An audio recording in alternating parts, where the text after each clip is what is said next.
All right, folks, welcome back to part 2 of the Shovelhead primary oil leak video.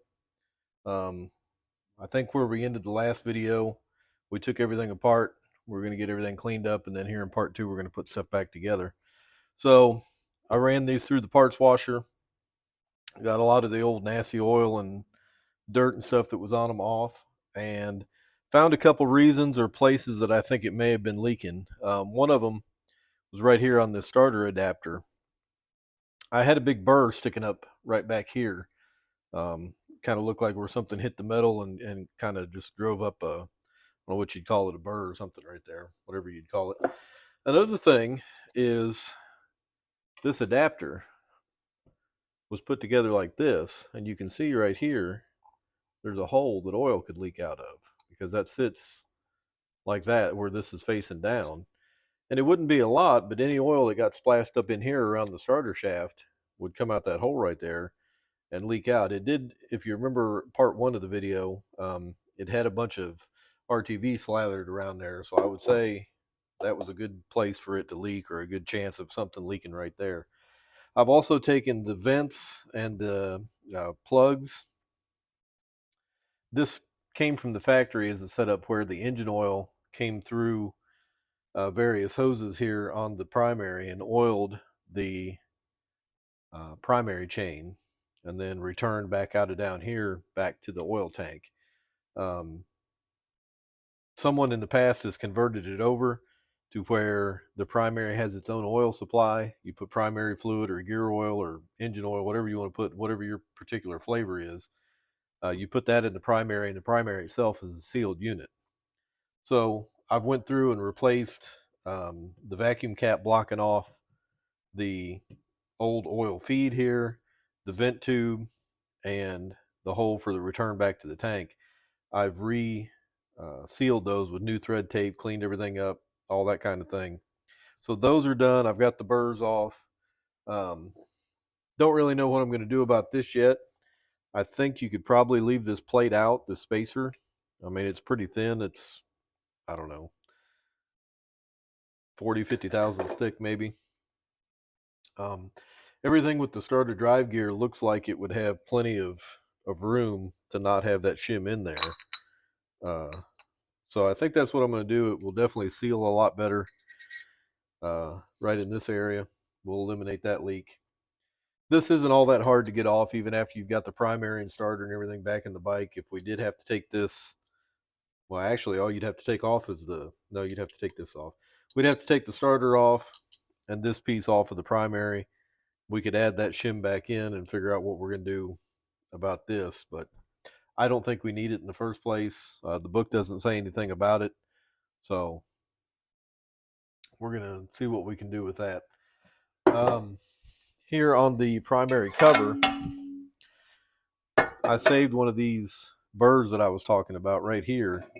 I don't know if you can see it or not. It's right here at the end of my thumb, but it's got a little piece of metal sticking up off the you can hear there where my fingernails catching it. Looks like something hit the bottom of the primary and just drove up a little ridge of metal there. So I'm going to take a file and smooth that off. You don't want to really dig into it because this is aluminum. And what you'll do is, what in the world is that? The mailman, maybe?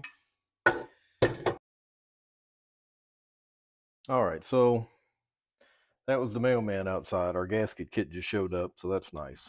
Kind of waiting on that to get any more done moving forward here. So like I was saying, there's a burr here. I'm going to file down. The way you do that is you lay your file. Let me just show you. So you want to lay your file flat on as much of the surface as you can and just work slowly. You don't want to go at it like this because yes, you'll get the ridge off, but you'll put a big groove, a divot in it here, and it's going to leak for a different reason. So you want to maintain as much contact file to surface as you can, and what that'll do is it'll keep the file flat. You don't want to be real aggressive. You want to just keep stopping, checking to see if that ridge is still there. As soon as that ridge is gone, stop. All right, folks, we're going back together. Just as a note, there's an O-ring that goes up here on the engine. You can see it right there. It goes around. It's called the alternator O-ring. At least that's what the service manual I've got calls it. No big secrets to putting this on. You just kind of make sure everything's lined up. Go back together kind of gingerly because you don't want to mess up this O-ring up here. The pop you just heard was this bearing going up over the transmission shaft. You want to make sure that the transmission shaft still turns freely after you get it up on there. We're going to check that again after we get this torqued down.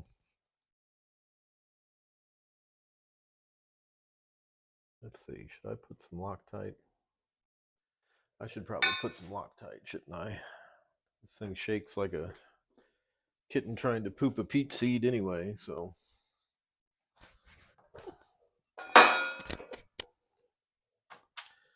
All right, just going to put a couple drops of Loctite in here.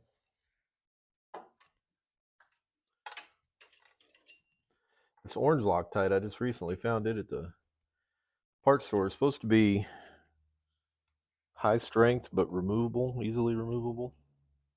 It says high strength removable.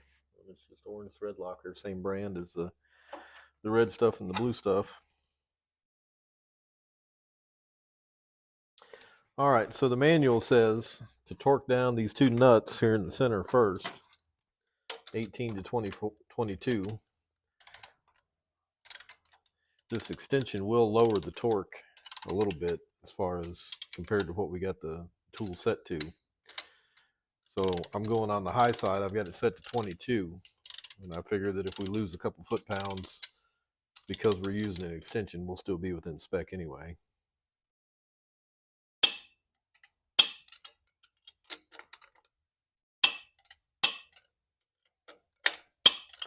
Well, it says torque those down and then spin the shaft. Make sure it still spins, that you're not binding up in this bearing. It still spins nice and easy. So now you can go through and torque down using the right size socket, of course. You can go through and torque down the rest of the bolts. All right, so I've got all the bolts torqued down like we looked at just a minute ago. Put the Woodruff key back in here. Transmission's in 4th gear. And hopefully that's going to hold this enough that we can torque down the clutch hub nut. Slide that up on there. Remember, this nut is left-handed thread.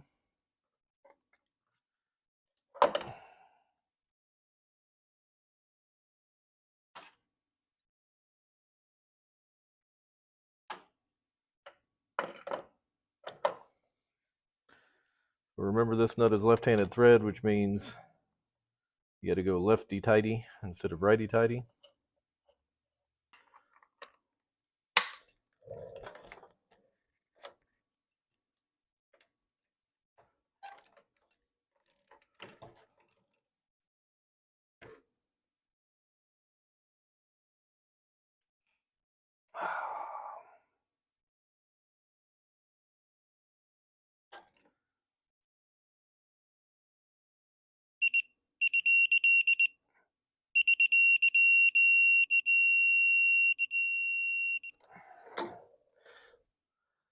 Okay, so there's that. And again, just putting your transmission in 4th gear, the weight of the bike and everything will give you enough traction, or whatever you want to call it.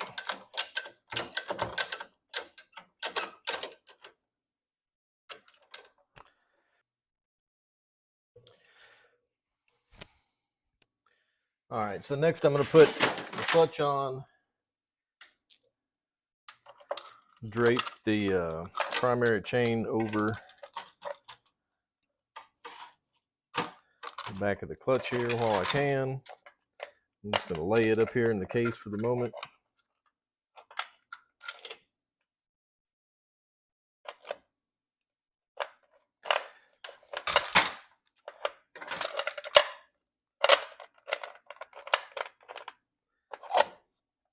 Remember what I was saying in the first video.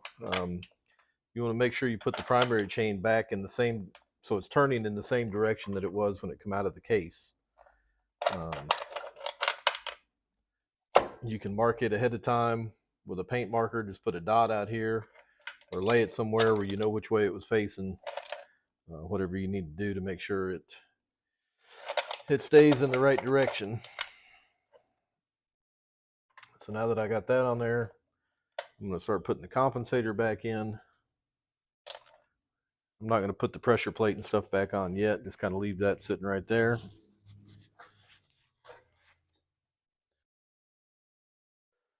All right, folks, had a little snafu, little mistake. I didn't have this adjuster in the middle of the chain. I had it laying underneath this chain. Once I got this compensator on it, I couldn't get it out from under there. So that's where we're at. Got all that straightened out now. We're going to start going back together. Another little dab of Loctite in here.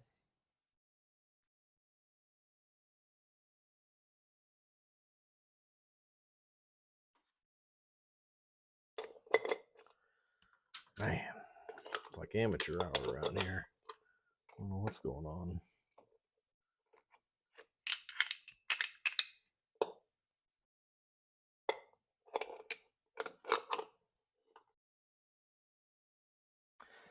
All right, so we get that back where it belongs. The spec on this nut to tighten it down is 80 to 100 according to my book. Put our little locking block back in the chain again. That's what I just did there. So now we're going to torque this compensating nut down to 80 to 100. I'm going to go right in the middle at 90.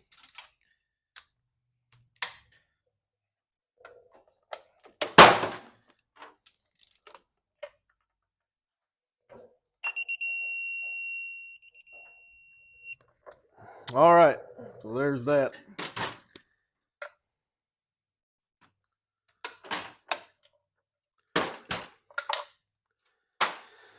All right, now we can put our adjuster back in, adjust our chain tension. I think what I'm going to do next is start working on the starter drive adapter back here. Get all that in, make sure I don't have any issues where I have to, take any of this back out for whatever reason to get up in here. Okay, we're making good progress here. I've got the clutch back in, the pressure plate back on.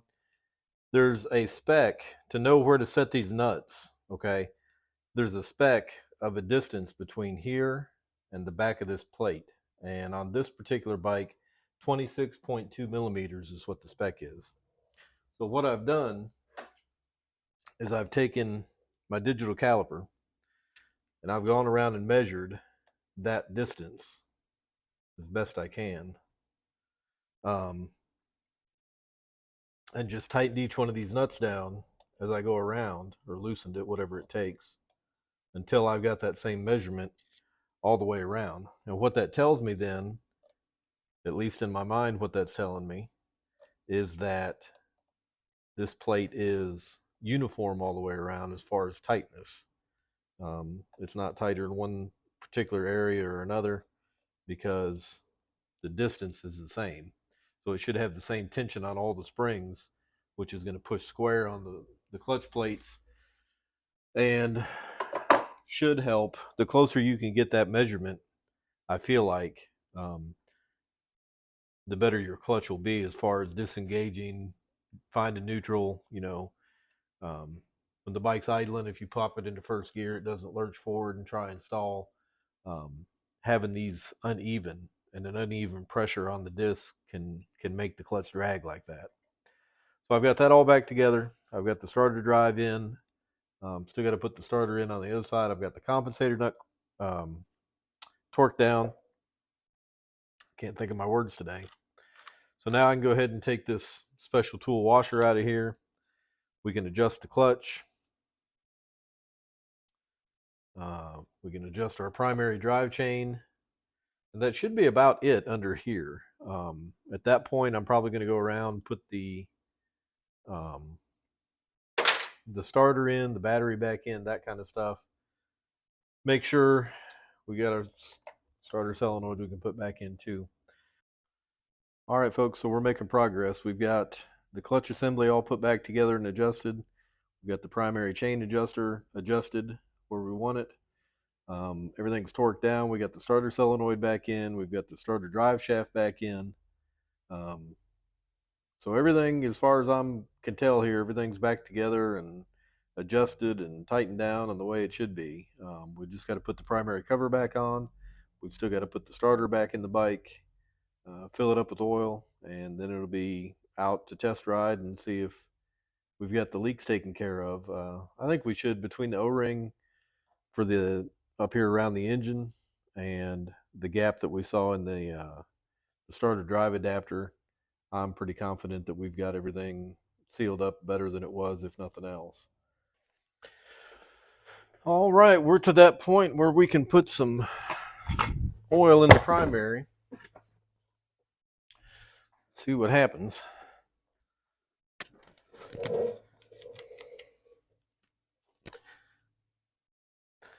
I'll show you here in a minute where you want the oil filled up to.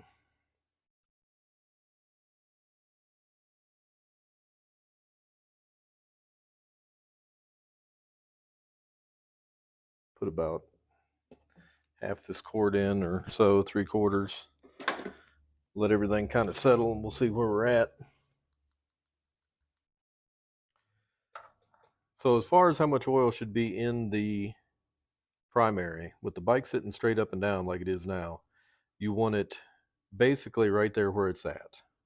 I may have just a skosh too much in there, but really not even enough too much to worry about draining it out. But you want it up to the lip there, the bottom lip that it's just covering right now as we're looking at it.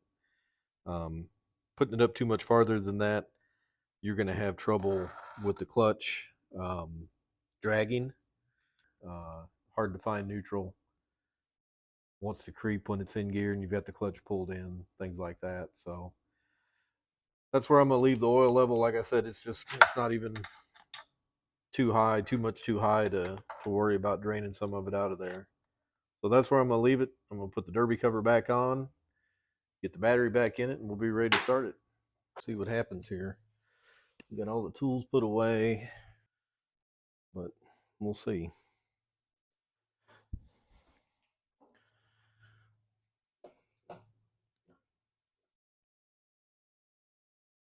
I don't know what this is going to sound like through my microphone, if you'll be able to even hear it or not.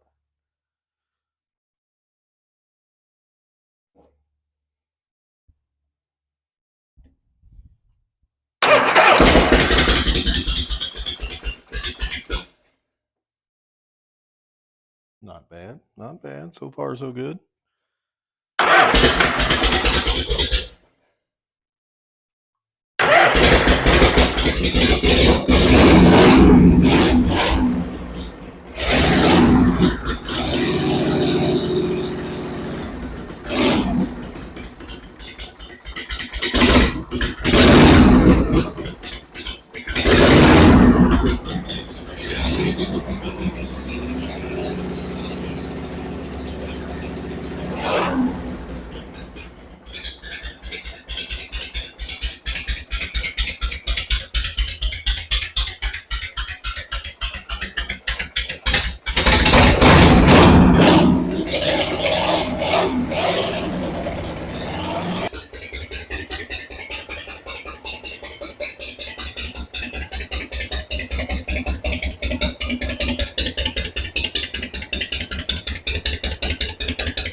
Okay, everybody, 3 or 4 more days have passed since the last part of the video that you just watched. Obviously, the seat has not shown up yet. It shows that it's out for delivery again today, but it showed that previous days and it hasn't got here yet. I've ran the bike probably for a total of, I'd say, an hour off and on. While it was still on the lift, obviously haven't rode it yet, but from the tail of the cardboard there, it looks like we're doing all right. The bike's been sitting here over this cardboard for probably the last hour. And so far, so good. I know the bike does have some other leaks underneath. The more I ran it, the more I looked, the transmission is leaking in a couple different places. We're probably going to have to pull that out of the bike and do a good reseal on the whole transmission. It's a 1981, so it's 42 years old right now. It's going to have some leaks. As I said earlier in one of the videos, I hear people say that these bikes had cardboard under them in the showroom when they were new because they leaked. So I kind of doubt that's actually the case. Maybe somebody that was around back then can go into the comments and tell me if that's actually true or just something people say. But we know it's got a couple little leaks. We know they weren't sealed up great from the factory, but as I said before, I think we can improve upon the massive leaks we had before. I went ahead and did some other maintenance type stuff while the bike was on the lift. Put a new ignition switch in it, set the points, cleaned those, which is another story for another time. From my research, this 1981 bike should have had an electronic ignition from the factory, but this one definitely has points in it. So there's that. But anyway, did some maintenance stuff on it. Going to take it out and ride it as soon as the seat comes in and see where we're at that point. Should have some more videos on this bike coming in the future. If you liked what you saw, please like this video, comment. Anything you comment will help with YouTube. If you have specific things you'd like to see about this bike or on this bike or certain mechanical stuff to do to this bike, please leave it in the comments. I read each one myself and try to respond to as many as possible. So if you've watched this far, I really appreciate it. Thank you very much for watching. Take care and have a great day.